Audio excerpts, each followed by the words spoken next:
Hello friends, good morning. इससे पहले का जो चैप्टर है 1 से लेकर 9 तक हम लोगों ने पढ़ लिया है और आज हम लोग पढ़ेंगे चैप्टर नंबर 10, जिसका नाम है बोलती इमारतें। तो जो लोग मेरे चैनल पर नए हैं या पहली बार आए हैं, चैनल को सब्सक्राइब कर लें और बेल आइकन को प्रेस कर लें और मेरे वीडियो को लाइक शेयर जरूर करें और वीडियो को शुरू से लेकर अंत तक देखें। चलिए आज का क्लास स्टार्ट करते हैं। तो क्लास स्टार्ट करने से पहले मैं बता दूं, ये जो चैप्टर है 10वां चैप्टर है और ये क्लास 5 का NCERT बुक से मैं लिया हूं। इससे पहले का जो चैप्टर जिन लोगों ने अभी तक नहीं देखा है तो वो मेरे पिछले वीडियो में जाकर के देख सकते हैं, मेरे प्लेलिस्ट पे अवेलेबल है। तो चलिए बिना लेट किए हुए क्लास को स्टार्ट करते हैं। क्लास फिर लंबी हो सकती है, इसलिए फास्ट करेंगे और आपसे रिक्वेस्ट है वीडियो को शुरू से लेकर अंत तक देखें और जो लोग देखते हैं वो कृपया लाइक ज़रूर करें। पहुँचे गोलकोंडा। आखिरकार आज हम दीदी के साथ चल ही पड़े गोलकोंडा के लिए। दीदी इतिहास पढ़ती है और हमें उनके साथ इमारतें देखने में बड़ा मज़ा आता है। शैलजा: अरे बाप रे, कितना बड़ा दिखता है यह किला। श्रीधर: और कितनी ऊंचाई पर है। कल्याणी: अरे यह दरवाज़ा भी तो देखो, कभी देखा है इतना लंबा चौड़ा गेट। शैलजा: बहुत भारी भी लगता है, पता नहीं कितने लोग मिलकर खोलते बंद करते होंगे। कल्याणी: गेट पर ये नुकीले लोहे के भाले जैसे क्या दिख रहे हैं कि ये क्यों लगाए गए होंगे। शैलजा: इतनी मोटी मोटी दीवारें भी तो देखो। श्रीधर: कभी इतनी चौड़ी दीवार नहीं देखी। कल्याणी: यह दीवार कहीं कहीं गोलाई में आगे की तरफ निकली हुई है। आप फिगर में आराम से इसे देख सकते हैं। मैं आगे बढ़ता जाता हूँ, दोनों फिगर दिया हुआ है दोनों साइड में, आप देख सकते हैं। दीदी: यह बुर्ज है, देखो बुर्ज दीवार से ज़्यादा ऊंचे हैं। इस किले की बाहरी दीवार में 87 बुर्ज हैं। मोटी दीवारें, लंबा चौड़ा गेट और इतने सारे बुर्ज। सुरक्षा के कितने कड़े इंतजाम थे। इस बड़े से गेट में यह छोटा दरवाज़ा क्यों बना है।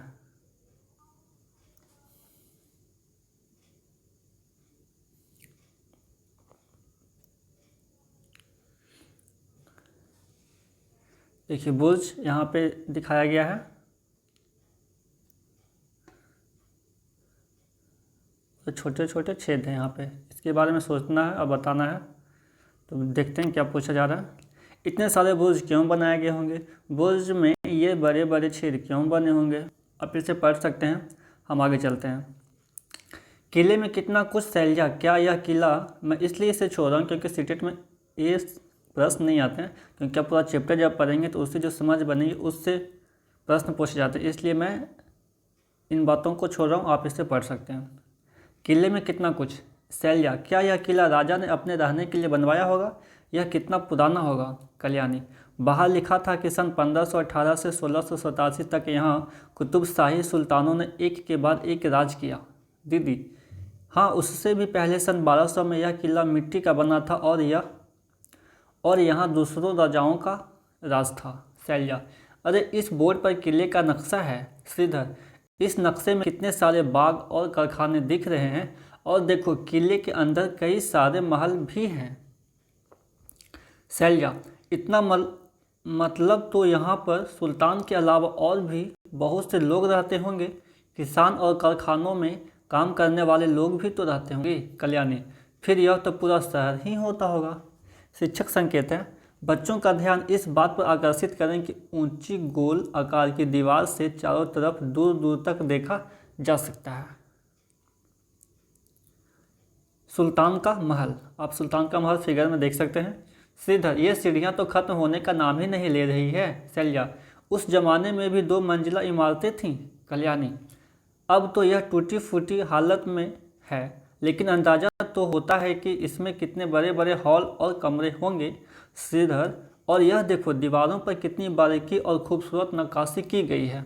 कल्याणी: एक छत पर हमने फव्वारे जैसा भी तो देखा था। दीदी: हाँ, इस किले में कई बड़े बड़े टैंक और फव्वारे थे जिनमें हर समय पानी चलता रहता था। वाह, उस जमाने की इंजीनियरिंग, क्या बात है।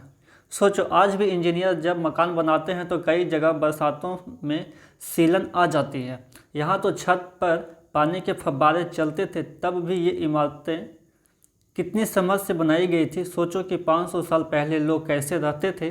दिमाग में कई सारे सवाल आते हैं, जैसे पानी इतनी ऊंचाई पर कैसे चढ़ता होगा, तुम भी अनुमान लगाओ।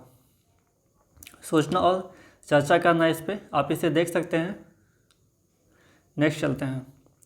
कहाँ है पूर्व पश्चिम? तुम जिस जगह पर हो वहाँ पर सूरज किस तरफ से उगता है और किस तरफ डूबता है। पता करो कि तुम जहाँ खड़े हो वहाँ से पूर्व दिशा में क्या क्या है, तुम्हारे पश्चिम में क्या क्या है। अब पता करो कि तुम्हारे उत्तर और दक्षिण में क्या क्या है। इससे रिलेटेड मैं बता दूं, मैं KBS में इंटरव्यू देने गया था तो ये प्रश्न पूछा गया था। ये जो फिगर में आप देख रहे हैं यहाँ पे, इससे मिलता जुलता ऐसा ही प्रश्न मुझसे पूछा गया था। चलिए नेक्स्ट चलते हैं। बताओ और लिखो। बताना और लिखना आप इसे कर सकते हैं। आगे चलते हैं। शिक्षक संकेत है। बच्चों को दिशाएं पहचानने में बहुत समय लगता है, वे उत्तर और दक्षिण दिशा को पहचानने में अधिकतर गलती कर देते हैं। हम बड़े भी कई बार सोचते हैं उत्तर ऊपर को होता है, कई बार कागज पर भी हम उत्तर ऊपर की ओर ही दिखाते हैं। दी गई गतिविधि से यह अपेक्षा नहीं की जा सकती कि बच्चे पहली बार में अपनी समझ बना लेंगे। ये बहुत इंपॉर्टेंट है, जो शिक्षक संकेत पढ़ रहा हूँ ये बहुत इंपॉर्टेंट है, इसे ध्यान से समझेंगे। प्रश्न क और ख का उत्तर बच्चे सामने पीछे दाएं बाएं में दे सकते हैं। दिशाओं की अवधारणा को उनके निजी अनुभवों से जोड़ना जरूरी है। अब क ख का यहाँ पे जिक्र आया तो क ख का पढ़ ही देता हूँ। अगर तुम बोर्डली दरवाजे से किले के अंदर देख रहे हो तो कटोरा हौज किस दिशा में है, तो ये नॉर्थ में होगा। अब फिगर को देख के करेंगे तो क्लियर हो जाएगा। अगर कोई बंजारा दरवाजे से अंदर आ रहा है तो कटोरा हौज उसकी किस दिशा में होगा, तो ईस्ट में होगा। अब पिछले वाले फिगर में जाकर के देखेंगे तो वहाँ से ये पता चल जाएगा। चलिए नेक्स्ट चलते हैं। गोलकुंडा किले का नक्शा। गोलकुंडा किले का नक्शा आप देख सकते हैं, ऊपर में नॉर्थ है, ठीक है। और कहाँ कहाँ पे क्या है आप इसे आराम से देख सकते हैं। मैं इसे थोड़ा छोटा कर देता हूँ जिससे पूरे नक्शे दिख जाए। इतना छोटा छोटा लिखा हुआ शायद नहीं दिख रहा है, आप देख सकते हैं। और नीचे में दक्षिण है और राइट हैंड साइड में पूरब है और लेफ्ट हैंड साइड में पश्चिम है। आप यहाँ पे देख सकते हैं, यहाँ पे नॉर्थ ऊपर छिपा हुआ है, ये साउथ ईस्ट और इधर वेस्ट।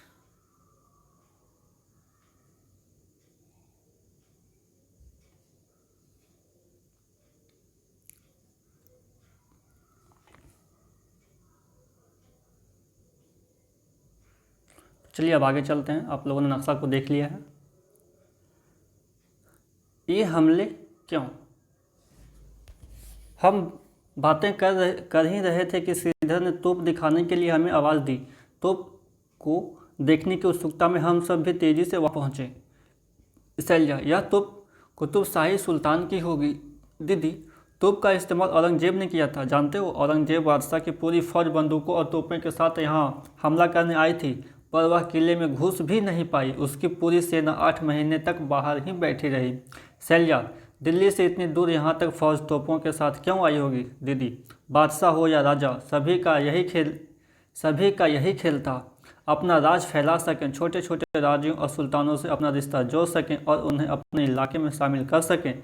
इसके लिए कभी तो दोस्ती और चापलूसी से काम चलाते थे, कभी परिवार में शादी कराकर या फिर हमला करके। कल्याणी, इतने तोपों और बंदूकों के साथ भी बादशाह की सेना अंदर क्यों नहीं घुस पाई? शैलजा, इतनी सारी मोटी मोटी दीवारें नहीं देखी क्या? और नक्शे में तो दीवार से लगी एक लंबी गहरी खाई भी दिखती है, तो सेना अंदर कैसे आती?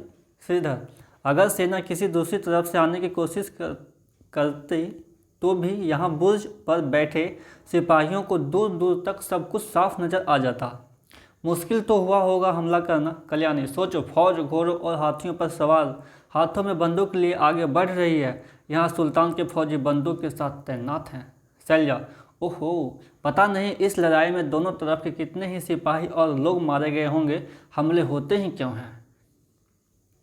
श्रीधर, अरे तोप तो बहुत पुरानी बात है, आजकल तो बहुत सारे देशों के पास न्यूक्लियर बम है, इससे तो एक ही बार में कितनी तबाही हो सकती है, इस पर चर्चा करना है। क्या तुमने हाल ही में सुना है कि किसी देश ने दूसरे देश पर हमला किया है? पता करो कि वह हमला क्यों हुआ होगा, किस तरह के हथियार इस्तेमाल किए गए थे, किस तरह का नुकसान हुआ, और क्या पता करना है श्रीधर ने किले में जो तोप देखी थी वह कांसे की बनी है, तुमने कभी कांसे की कोई चीज़ देखी है क्या?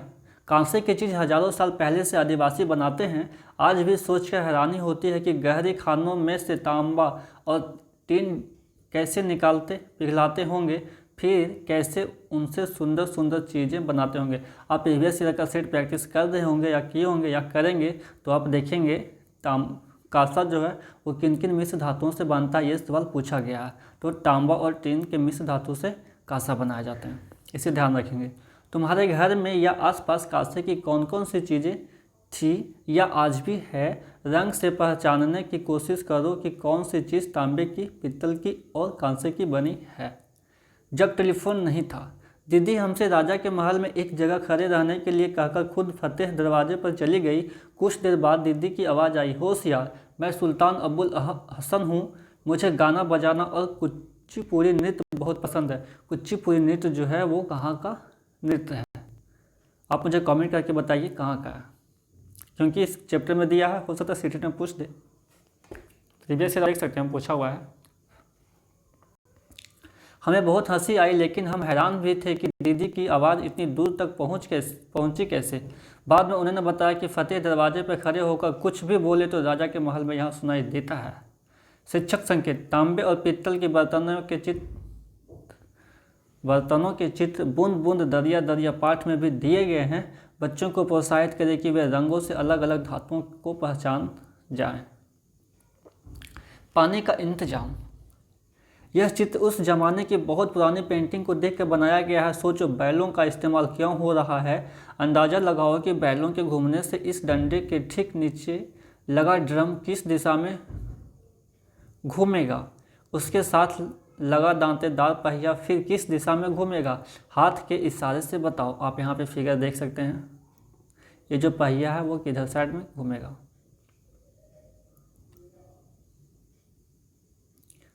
देखो, दांतेदार पहिए से लगा डंडा जमीन के नीचे से जाकर किस पहिए से जुड़ा है। बैलों के घूमने से डिब्बों की माला पानी को कैसे ऊपर चढ़ाती है। अब क्या कुछ पता चला कि किस तरह पानी को कुएं से निकालकर टैंकों में भरा जाता होगा। आज भी हमें किले की दीवार में मिट्टी के पाइप दिखते हैं, इन्हीं के जरिए महल में जगह जगह पानी पहुंचाया जाता होगा। तुमने इस तरह एक दूसरे से जुड़े पहियों का इस्तेमाल होते हुए और कहाँ देखा है, जैसे साइकिल में गियर या और कहीं। अपने आसपास देखो और पता करो कि आज ज़मीन के नीचे से पानी को ऊपर तक कैसे कैसे चढ़ाया जाता है। बिजली से पानी को ऊपर तक कैसे चढ़ाया जाता है, बिना बिजली के पानी को ऊपर कैसे चढ़ाएंगे। हाल किया बेहाल क्यों। आवाज़ें निकालते और उनकी गूंज सुनते हुए सभी इस मेहराब के नीचे से गुजर रहे थे। श्रीधर, परसों के नीचे इस सुरंग जैसी जगह में बहुत ठंडी हवा आ रही है। शैल्या, लिखा हुआ था कि यहाँ फौजी रहते थे। श्रीधर, अरे यह देखो, यह बोर्ड भी है, फिर भी इस दीवार का क्या हाल है। शैल्या, ओहो, मैं तो सोच कर ही सिहर जाती हूँ कि इस दीवार ने सैकड़ों सालों में क्या क्या नज़ारे देखे होंगे। कितने ही सुल्तान और उनकी बेगम, हाथी घोड़े और न जाने क्या क्या, पर हम लोगों ने कुछ ही सालों में इसका क्या हाल कर दिया है। कल्याणी, पता नहीं लोग इन दीवारों को अपने नाम लिख कर गंदा क्यों कर देते हैं। आंखें बंद करके पहुंचो उस जमाने में। मान लो कि तुम उसी समय में हो जब गोलकुंडा में पूरा का पूरा शहर बसा था। अब इन सवालों के बारे में सोचो और अपनी क्लास में बताओ। चाहो तो ग्रुप में नाटक भी कर सकते हो। सुल्तान अपने महल में क्या कर रहे हैं, उनके कपड़े कैसे हैं, उनके सामने कौन कौन से पकवान पेश हो रहे हैं, लेकिन बेचारे हैं किन फिक्रों में और हाँ किस भाषा में बातचीत कर रहे हैं। यहाँ पे एक शब्द आया कि चाहो तो ग्रुप में नाटक भी कर सकते हो। तो बच्चों को हम नाटक के द्वारा भी सिखा सकते हैं और बच्चे खुद करके सीखते हैं तो उन्हें ज़्यादा समझ में आती हैं। तो इस तरह से चैप्टर को जब पढ़ेंगे तो ऐसी ऐसी बातें आती रहेगी जिससे सीटेट में जो पूछे गए प्रश्न हैं उससे आपको आंसर देने में बहुत ही हेल्प मिलेगा। इसलिए मैं ये चैप्टर बाय चैप्टर सीटेट का एनसीईआरटी बेस पे मैं करवा रहा हूँ। नेक्स्ट चलते हैं। उनके महल पर फव्वारे तो चल ही रहे होंगे ना। अंदर से महल आलीशान पर्दों और कालीनों के साथ कैसा लग रहा है, और गुलाब चमेली के फूलों की खुशबू कहाँ से आ रही है। उस ज़माने में भी इतनी सारी व्यवस्था थी किस किस चीज़ के कारखाने देख पा रहे हो, कारखानों में कितने लोग काम कर रहे हैं, उन लोगों ने कैसे कपड़े पहन रखे हैं, कितनी देर काम करते होंगे। अरे वाह, देखो वह कारीगर पत्थरों को छेनी और हथौड़े से काट काट कर कितनी सुंदर नक्काशी कर रहा है। क्या पत्थरों की धूल से कारीगर को कोई दिक्कत हो रही है। म्यूजियम पहुँचे, तो चलिए म्यूजियम की बातें जानें। गोलकोंडा देखकर वापसी में ये बच्चे हैदराबाद के म्यूजियम संग्रहालय में भी गए। म्यूजियम हिंदी वर्ड है संग्रहालय। म्यूजियम में बहुत पुरानी चीज़ें रखी होती हैं। इस म्यूजियम में गोलकोंडा किले के आसपास खुदाई के दौरान मिली चीज़ें भी थी, जैसे बर्तन, औजार, जेवर, हथियार वगैरह वगैरह मीन्स और भी बहुत सारे सामान हैं। शैलजा, अरे ये बर्तन के टुकड़े भी संभाल कर इस शीशे की अलमारी में क्यों रखे हुए हैं। वह देखो, वह छोटी सी प्लेट तो कांसे की है, वह नीला टुकड़ा तो चीनी मिट्टी का लगता है। दीदी, इन्हीं सब चीज़ों से तो पता चलता है कि उस ज़माने में लोग कैसे रहते थे, किन किन चीज़ों का इस्तेमाल करते थे और क्या क्या बनाते थे। सोचो, अगर यह सब संभाल कर नहीं रखा होता तो क्या तुम आज उस ज़माने के बारे में इतना कुछ जान पाते। शिक्षक संकेत, बच्चों को प्रोत्साहित करें कि वे अपने बड़ों बूढ़ों और आसपास के लोगों से पुराने समय के बारे में बातचीत करें। यह इतिहास की समझ बनाने में सहयोगी रहेगा। नेक्स्ट है, लिखना है, तुमने आसपास किस किस तरह के बर्तनों का इस्तेमाल होते देखा। ये सब आप कर सकते हैं। आगे चलते हैं।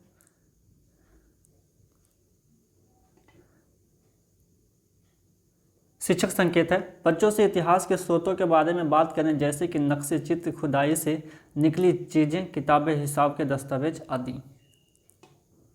तुम भी अपना म्यूजियम बनाओ।